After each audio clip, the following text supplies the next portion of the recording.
Gabuti sama bola bama kiana tu कहछे gabuti sama bola bama kiana tu कहछे Bhola बाबा DJ Shivnarayan तो छोड़ के गेला जे हमारा गेला जे हमारा बाबा धाम गेला छोटकी गलवा छौड़ा के संग में गए पर मोदवा छौड़ा के संग में गए होई बहुना छौड़ा के संग में गए भोला बाबा तोरा नीक नहीं करतो छोड़ के गेला जे हमारा हो बैजू बाबा तोरा नीक नहीं करतो छोड़ के गेला जे हमारा चंद्रेश्वरी बाबा तोरा नीक नहीं करतो छोड़ के गेला जे हमारा शिवनारायण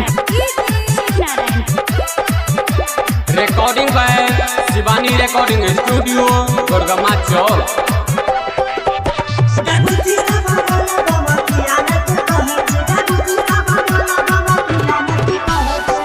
काबर जहन कि नहीं चलाया तू कहला हमारा गे पहन तू केला हमारा गे मैसेज केला तू हमारा गे भोला बाबा तोरा नीक नहीं करतो बिसहर के गेला जे हमारा गे बैजू बाबा तोरा नीक नहीं करतो छोड़ के गेला जे हमारा गे रामेश्वर बाबा तोरा नीक नहीं करतो छोड़ के गेला जे हमारा शिवनारायण अखन अहाँ सब सुन रहल छी शिवानी म्यूजिक के शानदार प्रस्तुति।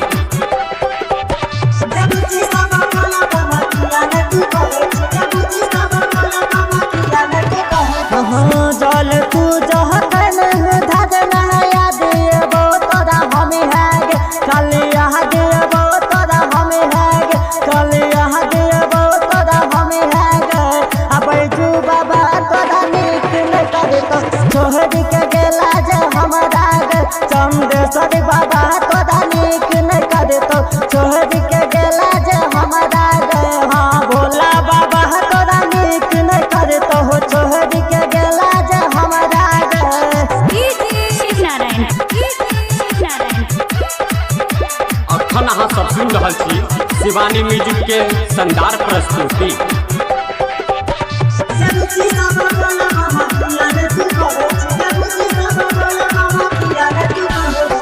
गायक धनिक राइटर संगीत देखल को मेला में हाँ सरोज देखल को मेला में रंजीत देखल को मेला में हाँ भोला बाबा तोरा नीक नहीं करतो छोड़ के गेला जे हमारा गए हाँ बैजू बाबा तोरा नीक नहीं करतो छोड़ के गेला जे हमारा गए चंद्रेश्वर बाबा तोरा नीक नहीं करतो छोड़ के गेला जे हम